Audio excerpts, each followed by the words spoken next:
All right, I think we have a decent number of people present. So we'll go ahead and get started. We'll leave the pre-participation multiple choice questions open for a few minutes.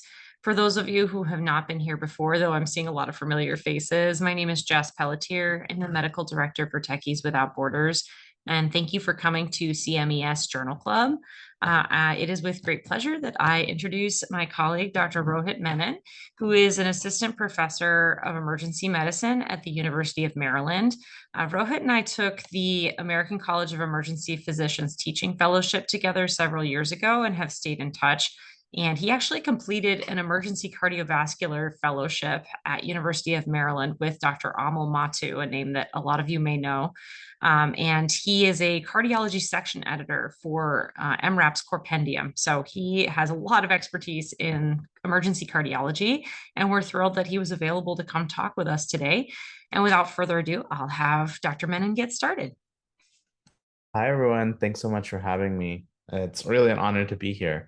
So we're going to talk about a narrative review called ECG Patterns of Occlusion Myocardial Infarction. And at any given time, if you have questions, please speak up. A lot of these patterns, some may be new to you, some may be very common and commonly used. So this will require a little bit of participation, but again, thank you for having me. Can everyone see this title slide? Okay. Yes, we can see it. Perfect. Okay, great. Yes, right. Yes. Perfect. Thank you so much. All right, so this is the article that we reviewed. I know that you wanted to talk all about acute coronary syndromes, and I thought these patterns, would be quite important because in all it takes is an ECG to make some of these diagnoses. Again, some of these have more evidence than others, but they can really help save time, especially when you may have signs of acute coronary syndrome that are actively evolving, or in certain cases that are present but still identifiable. So we'll go through some of these patterns. So for these, sorry, one second. I think I paused this.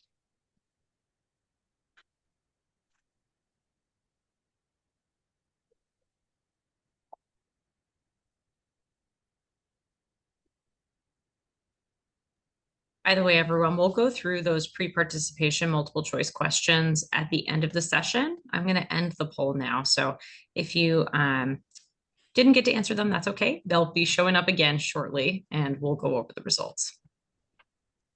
All right. Can everyone still see this all right? Yes. Perfect. Okay.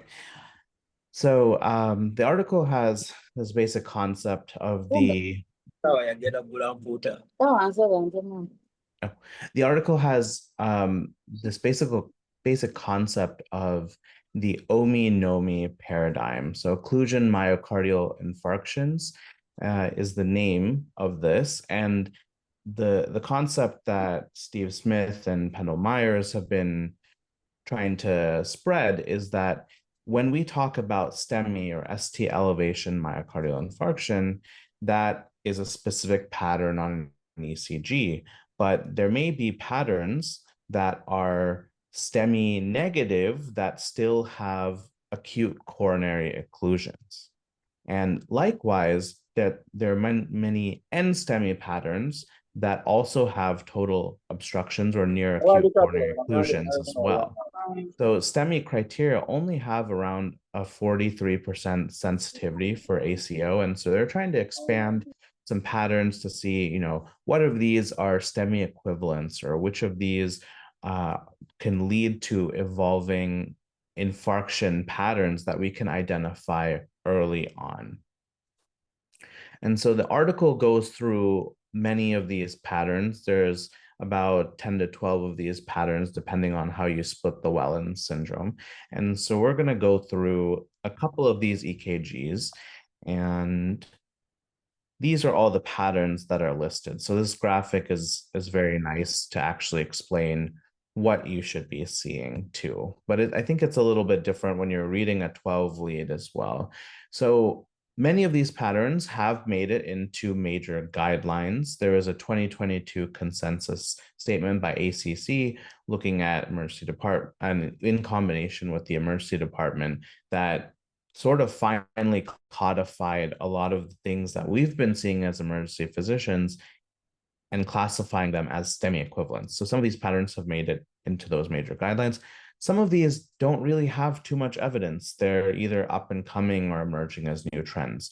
So in order to teach this, I thought the best way was to sort of categorize, in my opinion, what has the highest level of evidence and what maybe still needs some work before it makes it mainstream. So in terms of high quality patterns, we can start off with this one. Can anyone identify what this pattern is? And whether if someone came in, let's say a 55-year-old male with chest pain with this pattern, if you would activate the cath lab for this patient or give lytics.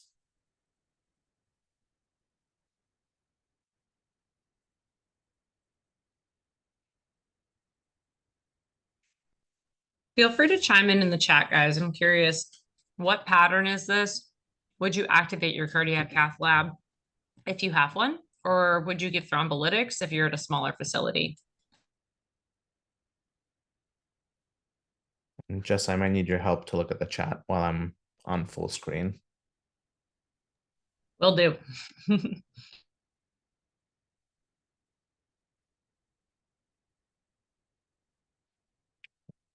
Give it a little bit more time.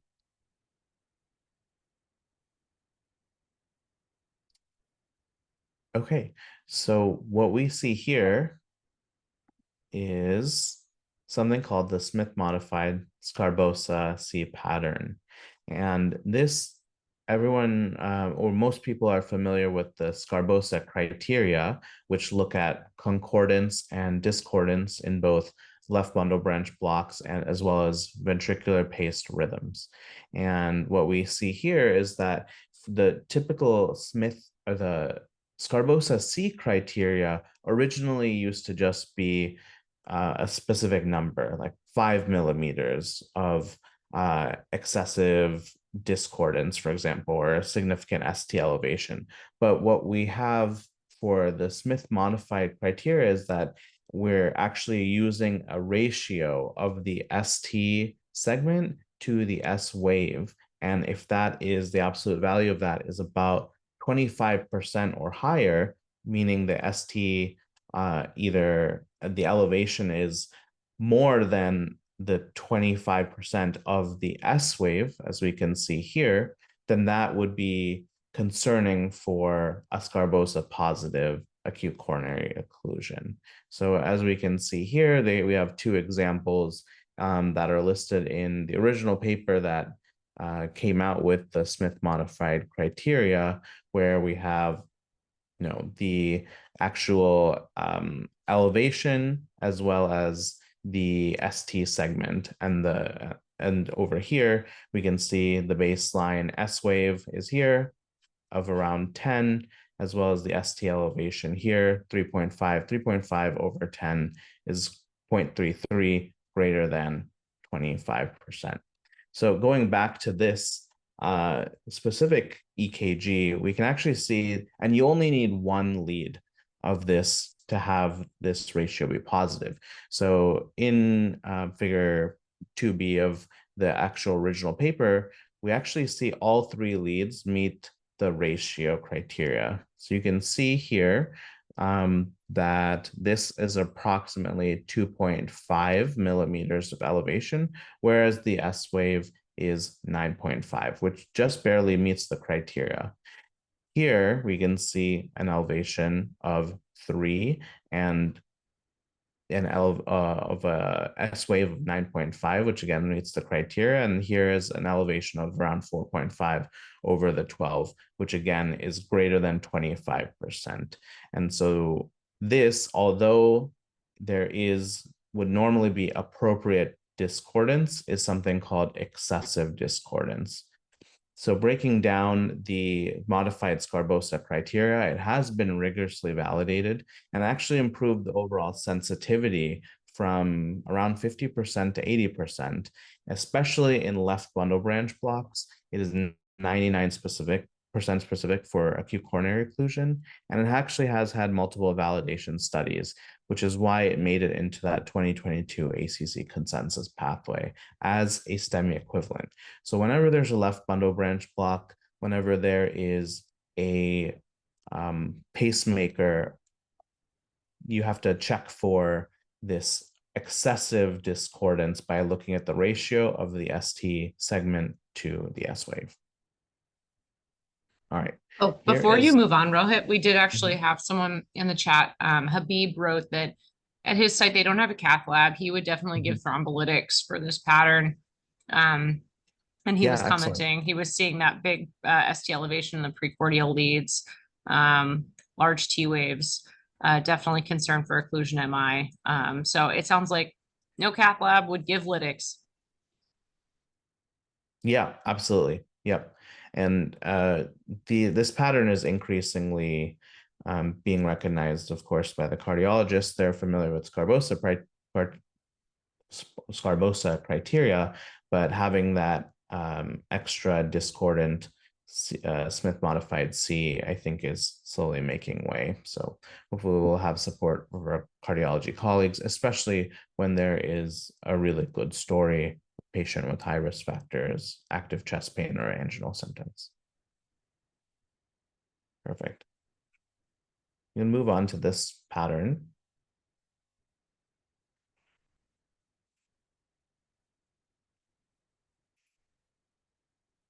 Give it 30 seconds or so. We have a question in the chat here. Yeah. How is the Smith modified Scarbosa criteria used? Do you look for discordance only? Yeah, that's a good question. So I didn't go over the entire Scarbosa criteria, but you would want to use the look for a change in any lead. So for example, if you're looking at this, you want to look for appropriate concordance. So that means that in the precordial leads, V1 through V3, if you're going, the S wave is downward, if there's any signs of depression, then that would be concordance. If the waves are going up, you have an R wave now. Normally in a left bundle, you're going to have a little bit of repolarization. That's a depression. But if you have a positive R wave and an elevation, that would be concordance. Now, we expect a little bit of discordance, which is why this, this wave goes down, the ST segment goes a little up. This, if you have a positive R wave, you might have a little bit of depression. But with specifically the Smith modified criteria, they decided to make it a ratio. So looking at the actual change of the ST segment with regards to the R wave or the S wave. So as long as even if there is a one lead that is appropriately discordant, that is a positive finding.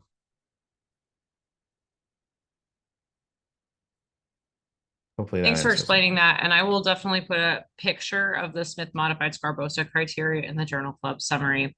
Ruth's follow-up question is, so in other words, it's either you're looking for positive or negative concordance or excessive discordance, but not necessarily all three will be present at once.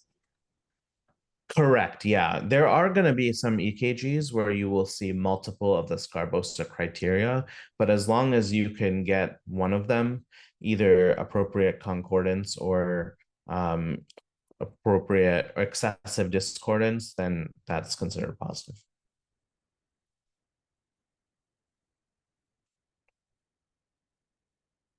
Perfect. Go on to our next pattern that has a lot more evidence. I'll give this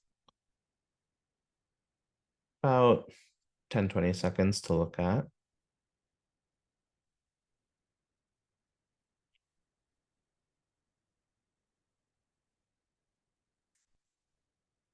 And so this pattern is called a De Winter T wave.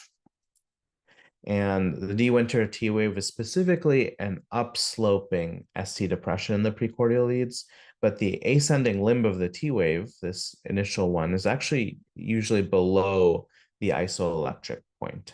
So I usually use the TP segment as my isoelectric point. So you can see this T wave, the ascending limb still is below the isoelectric point, as well as there is an obvious depression, but it is upsloping compared to maybe more standard depression that might be a little bit downsloping. And so this was found in one study of around 18, nearly 2,000 patients, found to be in approximately 2% of proximal LAD occlusions. Again, it's largely observational, but it is well characterized. And again, it's associated with a proximal LAD occlusion. So this also made it into our 2022 ACC consensus pathway. So if you do see this pattern of De Winter's T waves, then that is an active progressive disease, especially in the setting of active chest pain, and may need intervention. Okay, any questions about that? Great. No questions in the chat on that one. Perfect. Now let's go into this EKG.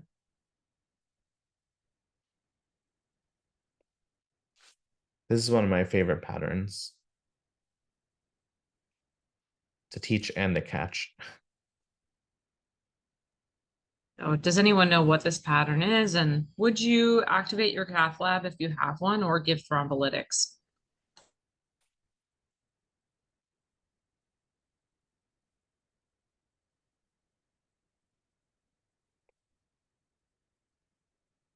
Okay, so looking at this EKG, you might notice a couple of things. There's a little bit of ST depression, maybe N1 and AVL. There's some non-specific changes on the inferior, but nothing that meets criteria just by itself. And then looking over at V1 through V3, we notice that there is a little bit of ST depression. Now, whenever you see ST depression in the early precordial leads, that may be a sign of anterior ischemia. However, it also might be a sign of a posterior myocardial infarction. And what usually the way I think of it is if there is an upright T wave as well as ST depressions in anywhere from V1 through V3, that heightens my suspicion for a posterior MI. And if you think about it, if you pretend to flip this EKG upside down, these ST depressions are really the posterior heart's ST elevations. And these R waves, the tall positive R waves, are usually the Q waves as well. And then, of course, the T wave inversion, the T waves that are upright here in the posterior, looking at it from the posterior perspective, are inverted. This is a very, very important sign because it is something that is quite emergent and needs intervention. You can confirm this with something called posterior leads. So you can go ahead and move your V4, V5, V6 over and then place the posterior leads. I should have included a picture of how to obtain posterior leads. I'm happy to send that a little later.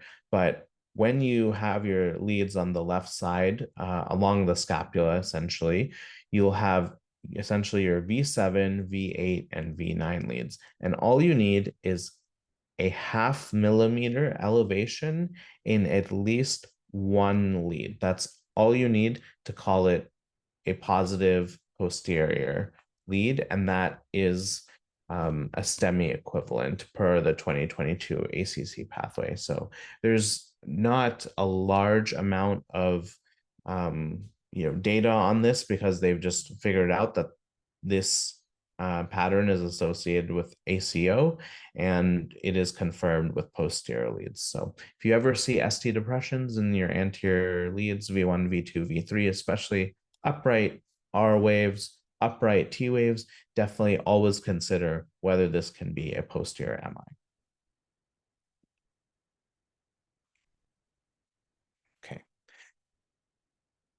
Any questions about that one?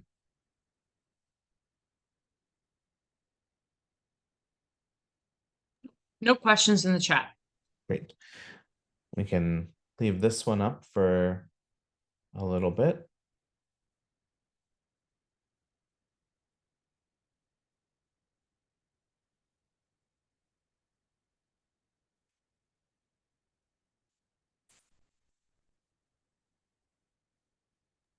Does And anyone know so what what this pattern is called? And would you activate your cath lab or give thrombolytics for this?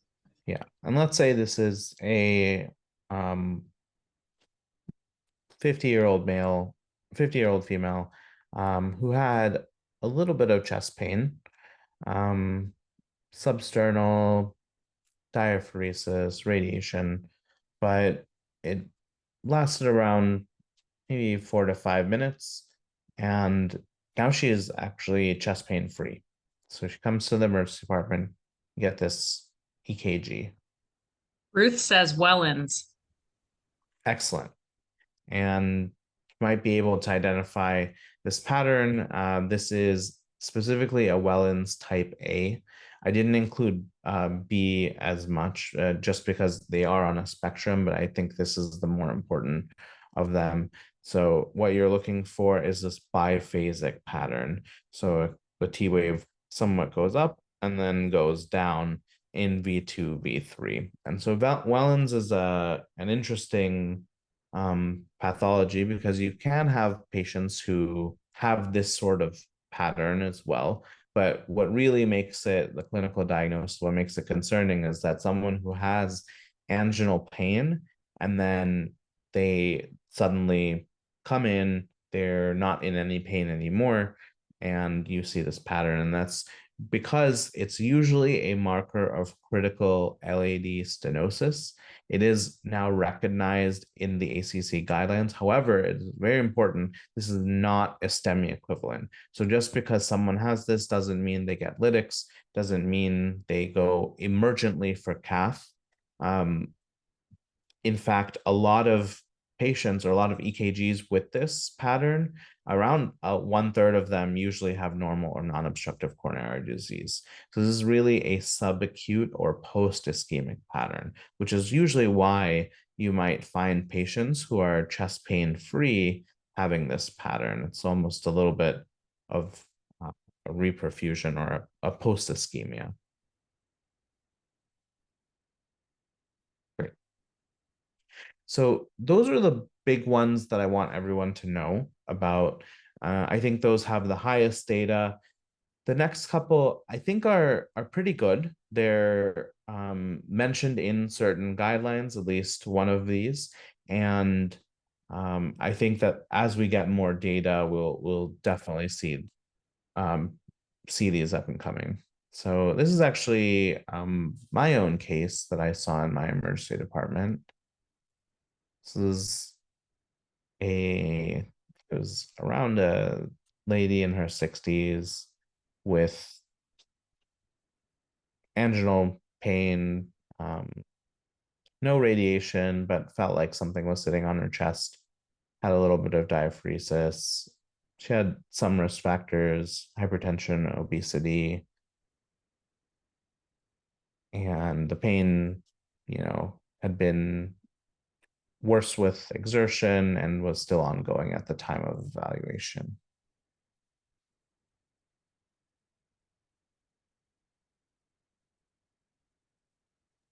Anyone have guesses on this one?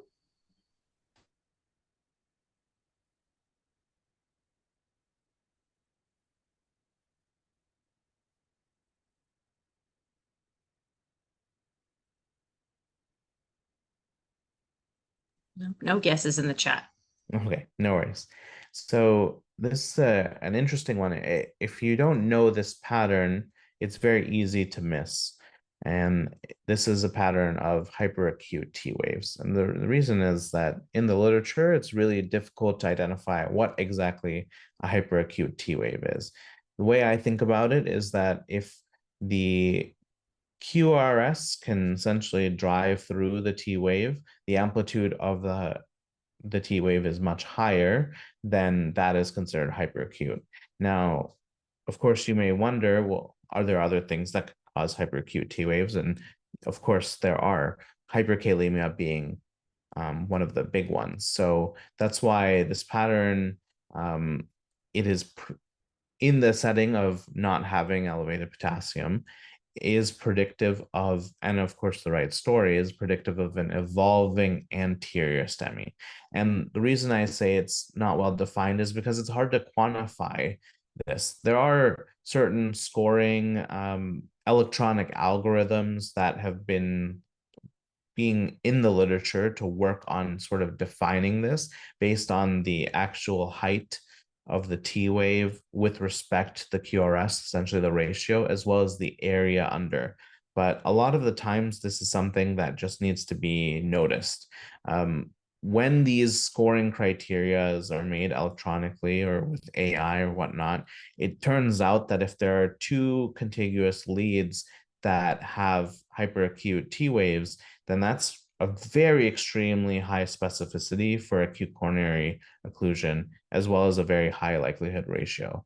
I will say that these were mentioned in the 2022 ACC consensus statement, and a lot of people have this thought that they're STEMI equivalent, but the actual paper, if you look at them, does not categorize these as a STEMI equivalent, which is why I sort of put this in the intermediate section. So hyperacute T waves are predictive. They are not a STEMI equivalent by themselves.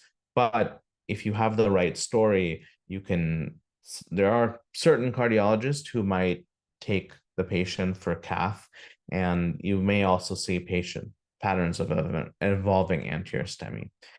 And in this case, our cardiologist fortunately did, just because of the patient's risk factors and the story. And they did actually have, I believe, either 95% plus LAD occlusion. So we're glad that we didn't wait for this to turn into the anterior STEMI.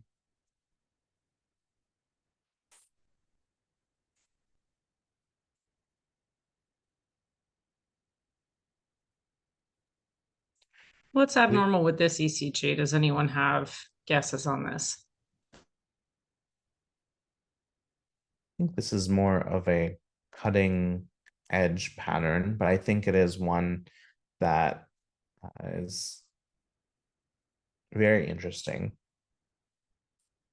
So in the EKG, you may see some evidence of ST depressions, but what's prominent is there's an elevation in lead 3. There's actually a little bit of an elevation in V1 as well. And with the right story, this is something called Aslinger's pattern. This paper came out, I'm not sure if they have been studying this before, but this paper came out in 2022 in an electrophysiology journal. And it was a pattern that indicated eventually a developing MI. And the reason why this pattern exists, you don't normally equate lead 3 and V1 as contiguous leads. However, if you think about it, anatomically in the heart, V1 sits on the right side, right in the front. Immediately below V1 is where lead 3 would look at the heart, where you would see the inferior changes.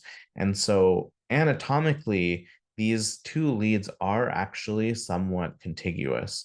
So if you have the isolated ST elevation in lead 3 without the other inferior changes, as well as V1, specifically they mention V1's ST elevations have to be greater than V2, then this is positive for an Aslinger's pattern. And so it is suggestive of multivessel coronary artery disease. There are case reports of this as well as small series, but no large validations. I do think that as we study this pattern a little bit more, it'll be observed in a lot more patients. And there was a study that showed that it was observed in around 6% of NSTEMIs and found to be a pretty high predictor of large infarct size and a higher mortality. So it's a very interesting pattern that I do think is up and coming. There's a really good question here in the chat, Yeah. Rohit. Mhm. Betty asked, is it correct to say that hyperacute T waves are the earliest ECG sign of an OMI? I think that's one way to phrase it. OMIs themselves are vast, right? There's different patterns, there's different eventual evolving infarcts, but hyperacute T waves are definitely amongst the earliest findings for that specific anterior OMI. Thank you. I would agree with that. All right. Oh, we have this. I think we talked about that. And then we have a couple more. These are some of the more less well-known patterns, so we'll just kind of go through them quickly just for the sake of time. There is something called terminal QRS distortion. This was Dr. Smith wrote a paper on this in 2016, and the way that you recognize this is there is this exact pattern. Normally, when you have maybe early repolarization, you'll have an S wave, which is a downslope, as well as a little J wave, a little bump. When they're somewhat fused, there's no J wave, then that is something called early terminal QRS distortion. And so in this pattern, it's supposed to have high specificity for anterior LAD OMIs. There's not too much data on it. And in fact, I've anecdotally have heard of cases where there are terminal QRS distortion, but the patient goes for cath and there's no obstructive disease. So I think there's still, the literature is still working on this specific pattern. This one is interesting. It is, you might notice a wide QRS. You might see a right bundle branch block pattern with an RSR, S waves in the lateral leads. So this is a right bundle branch block. And there is also a left axis deviation. Lead 1 is going up, lead 2 is going down. But more importantly than that, there's something called a left anterior fascicular block that is on there, where you can see essentially a small R and a big S in the inferior leads, 2, 3 AVF, and a big R and a small S in 1 and AVL. That's how you make a diagnosis of an anterior fascicular block. So together with these patterns, this is called a bifascicular block. And if this is a new pattern in the setting of active chest pain, then that might be a concern for acute coronary occlusion. So there's some data to suggest that in all acute MI, around 5% of them may have a new bifascicular block. And this is because the conduction system has had ischemia and therefore will have these blocks. So it's associated with proximal LAD occlusion in the setting of chest pain. And 30% of cases, the patient presents with no ST elevation. The bifascicular block is the only acute ECG finding. So if you do see this, you have to have some suspicion for acute MI, as well as this is one of the cases, one of the EKGs where if someone comes in with syncope and they have a new bifascicular block, then they may need some sort of ischemia evaluation. The last 3 patterns I sort of grouped together as mixed patterns. They're the South African flag sign, Northern OMI, and precordial swirl. They are listed here and listed in the article. The reason why I say that they're sort of mixed signs are that they have a little bit of data from or patterns from other signs. So for example, the South African flag sign is supposed to be elevation in 1, AVL, and lead 2, as well as a depression in lead 3. However, if you do have a depression in lead 3 and 1 in AVL, that's already somewhat pointing towards some degree of acute lateral ischemia or lateral injury even. So this pattern, while it is nice and it's a good thing to recognize, if you are already seeing someone with active chest pain with 1 in AVL elevation, then maybe you should be thinking about acute coronary syndrome anyway. For the precordial swirl, there's depressions in V5, V6, and elevation in V1 and V2. But again, if you're having significant elevation in V1 and V2, you should start thinking about maybe that anterior ischemia or anterior OMI. And then there's another one called the northern OMI. This has elevation in AVR and AVL, as well as depressions elsewhere. But as we may know, if you have an elevation in AVR with diffuse depressions elsewhere, then that might also indicate ischemia. So while these patterns are mentioned, they do correlate with some data. So the South African flag sign may suggest a first diagonal branch of the LAD, an OMI of there. The northern OMI and precordial swirl may be seen in proximal LAD occlusions, but overall, there's quite limited data on them. I have a little bit of a silly question for you, actually, Sure, Rohit. yeah. Do you mind going back to the South African flag sign? Yeah. So if I saw an ECG with elevations in 1 in AVL, I would probably be activating my cath lab even if I didn't see reciprocal Correct. depressions. So Yes. is that I'm just confused as to how that's different from like a high lateral STEMI. That's my point. Okay, it's not. I think what they're trying to get at is if you have non-specific elevations in 1 in AVL such that they don't actually meet STEMI criteria, Okay. and you have a depression in 3, as well as a little bit in V2, now you're progressing in that, well, is an NSTEMI because it's not meeting criteria. However, it is an NSTEMI that is usually because of an acute coronary occlusion of that first diag. Awesome. Okay. Thank you for clarifying. So it's even if they're not tall enough ST elevations to meet STEMI criteria, that's where they're calling it this That's sign. where they're calling it an OMI, where it might not be yet a high lateral, but I would argue that if someone is having active chest pain with elevations in 1 in AVL, just as you pointed out, that alone should increase suspicion and maybe be an urgent or sometimes even an emergent cath. Thank you. And especially AVL and lead 3, they're sort of mirrors of each other. If you look at any EKG, you might notice that changes in AVL are reflected on lead 3, and sometimes you can use that to decide how ischemic an EKG might look. For example, if you're starting to see depressions in AVL, that's one of the earliest findings of an inferior ischemia.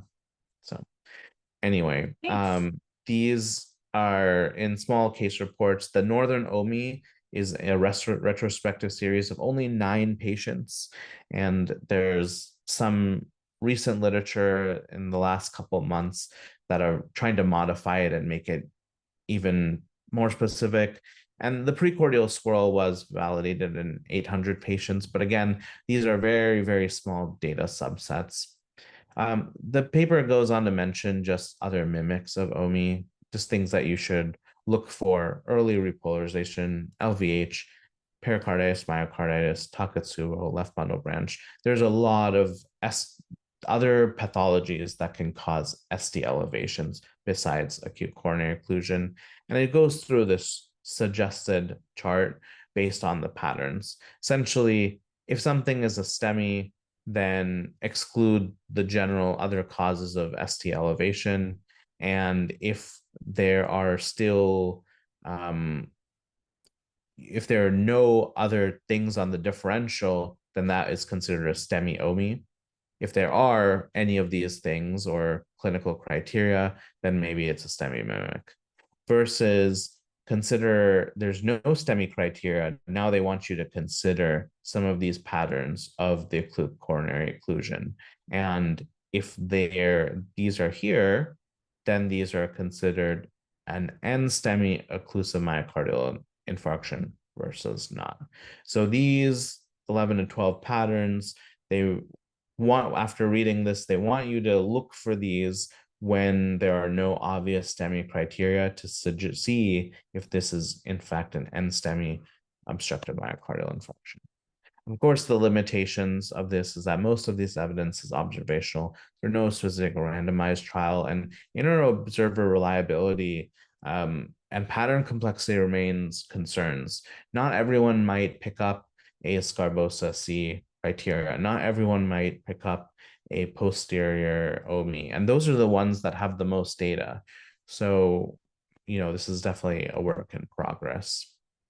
So I have a couple of questions. I know Dr. Pelletier will kind of go through this as well, but I'd be curious to know what your institution does, what the patterns that you have, if any of these patterns would send you a patient to the cath lab or have you give lytics, and have these patterns made into your guidelines. But overall, these are sort of the breakdown that I have, where I have, in my opinion, most evidence promising and all others needing further data. And that's sort of my portion. This is great. Thank you so much. It's really nice to hear kind of a ranking of which of these we should care the most about, or which ones are more evidence-based than others, because there's a lot of talk in the free open access medical education world about these patterns. And sometimes you don't know, like, is this real, or is this something I should be changing in my practice? I will say I looked through the Gambia and Uganda guidelines today. There are national clinical treatment guidelines, and neither of them mention occlusion myocardial infarction. They kind of still talk about STEMI versus NSTEMI. The Gambian guidelines were a little bit more detailed in terms of what the typical procedure is for someone suspected of having acute coronary syndrome. And I know that cardiac cath lab is not available for everyone depending on where they work. So I would just love to hear from someone either Gambian, Nigerian, Ugandan, or elsewhere. Are you sending occlusion myocardial infarction patterns that we talked about today to the cath lab? Have you had experiences with that? And you can feel free to chime in out loud or in the chat, and I'm actually going to share the post-session MCQs while we do that. And thank you so much to everyone who participated in the chat. There were some really good questions there, so I did want to clarify too, Ruth, or no, I think Betty had asked about those hyperacute T waves. And certainly I've had people present with a STEMI that didn't have hyperacute T waves captured before the STEMI, but of course I wasn't sitting at their house with them getting an ECG, right? So it's hard to know sometimes whether, like, how, what percentage of MIs present with hyperacute T waves, because we're not doing ECGs before they arrive. But for people who've evolved in front of me and developed a STEMI in the ER, I've seen a solid number of those people have hyperacute T waves. I'm curious to hear, Rohit, what percentage of patients have you seen with evolving MI that have a hyperacute T wave pattern first? I don't know if there's data. It's funny that you mentioned that, because I'm trying to actually do a study on this where we look at all of the positive and the data, we're still collecting it, but we're looking at all of the positive paths per definition, and then looking at our EKGs and seeing if we can find any evidence. So I'll probably have a little bit of a better answer later on, but anecdotally, most of the time I don't see that many hyperacute T waves, because the patient's already having chest pain. They already come in with either a clear-cut STEMI or they have an NSTEMI. Now, the couple of times that I have seen the hyperacute T waves, they have gone on to evolve, but that's only been just a handful of cases.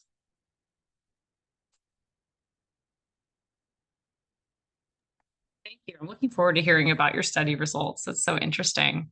Emmanuel, please feel free to chime in. Yeah, Rohit, thank you so much for your spot-on presentation. I quite find it engaging and quite informative.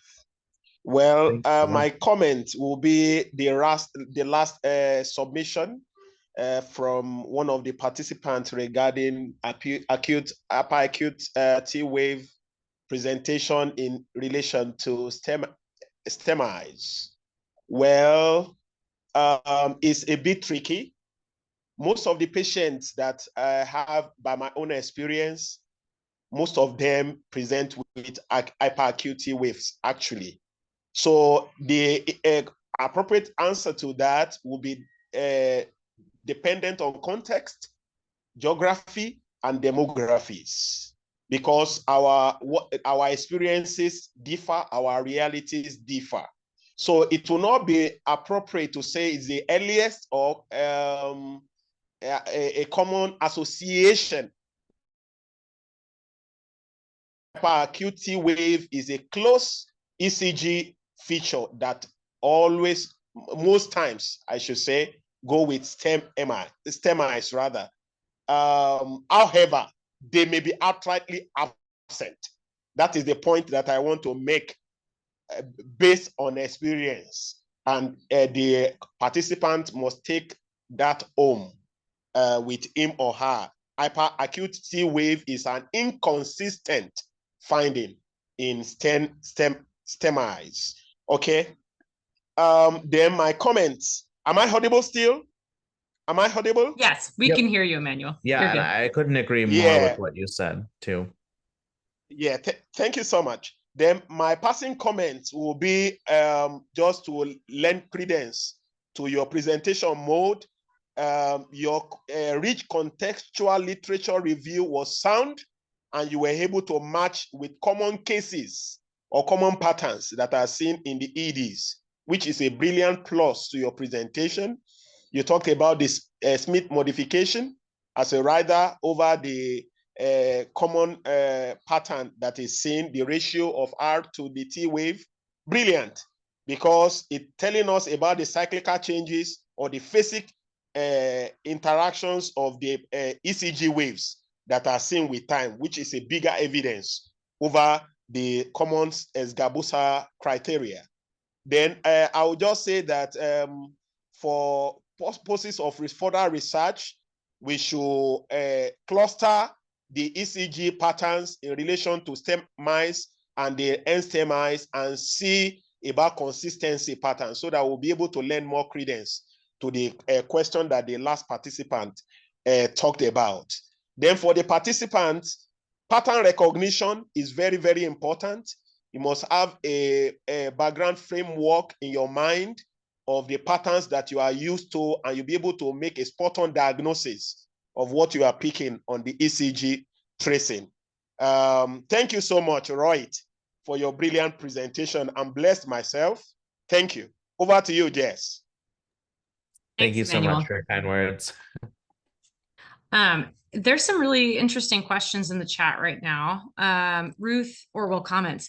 Ruth mentioned that about a year ago in Ghana, a 30-year-old male was sent to the cath lab because her team found a De Winter pattern. But realistically, care has to be prepaid, and so a lot of people can't afford thrombolysis or cath lab activation. They end up just managing with antiplatelets and heparin. Honestly, I've had a few situations like that myself, probably not as often, but where someone's uninsured and we just they aren't willing to pay the cost of whatever that care is. So that's always hard when it gets in the way of you being able to give the care. But the next best option, if they can't do thrombolytics and go to the cath lab, is exactly what you said, is managed with medical management. And then there's another comment in the chat from Betty. What's your protocol for safely administering anticoagulants and performing angiography in patients with advanced chronic kidney disease? My response was, I think it's going to depend on the cardiologist. I've had some that say this CKD, this chronic kidney disease, is too advanced for us to take this person to the cath lab safely. So I think it depends on what degree of kidney disease it is. And then I'm in the midst of typing my response to the second part of her question, but kind of what's going to kill the patient first? Is it their heart disease or their kidney disease? And so any person with really advanced CKD is going to have some degree of coagulopathy. They get kind of like a von Willebrand's-like syndrome, and they're going to be at higher risk for bleeding. And so there's going to be a lot of shared decision-making here in terms of which one kills you first. I don't know if you have anything to add to that, Rohit. No, these are all, great questions. With regards to the contrast and the CKD patients, it's always tough.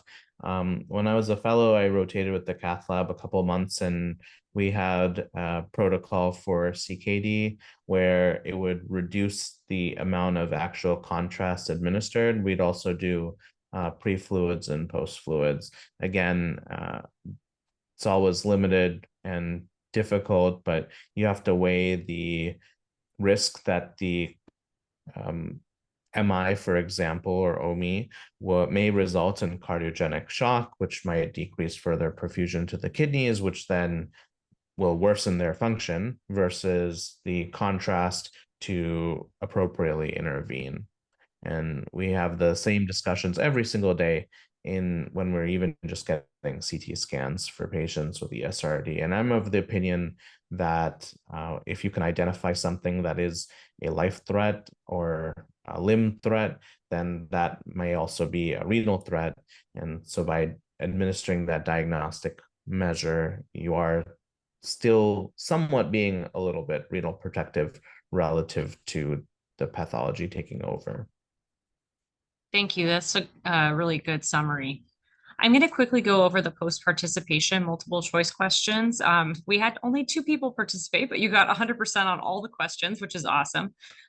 So hopefully everyone can see these, and I will also send them in the Journal Club summary. But which statement best describes the limitation of STEMI criteria in detecting OMIs? And the answer is that STEMI criteria actually have low sensitivity for acute coronary occlusion. So that's why we're having this lecture today. The second question, which ECG finding is considered an early and specific sign of OMI? And the answer is hyperacute T waves. Again, not really sensitive, as Emmanuel nicely highlighted, but specific. So if you see hyperacute T waves and you've ruled out hyperkalemia, and this is someone with active chest pain, you should be pretty worried. The third question, the De Winter ECG pattern is most commonly associated with which coronary lesion? And that's a proximal LAD occlusion. Number 4, which ECG pattern is characterized by biphasic or deeply inverted T waves in B2 to 3 after chest pain resolution? And that's Wellens. And then the last question, isolated ST depression in leads V1 through 4 should raise concern for a posterior OMI. And so I would strongly recommend getting those V7, 8, and 9 leads, the posterior ECG that Dr. Menon mentioned, and that will allow you to see if there's a posterior STEMI. And it's any ST elevation in those leads in V7, 8, and 9. I'll share a picture of how you would obtain those leads in the Journal Club summary as well. We want to thank Dr. Menon so much for his time. And if you did not already fill out the session evaluation, we would really appreciate if you could. That not only helps us make future sessions better, but it's also important for Dr. Menon to know what you learned today. So please fill that out. And thank you everyone so much. And we're hoping Dr. Menon will come back again sometime to give us another lecture on cardiology topics. Yeah, that's my comment. Yeah, right. Yeah, always welcome. Brilliant. Thank you. Appreciate your time. Thank you, everyone. Have a wonderful Rohit, day, have a great everyone. shift. Thank you. Bye-bye.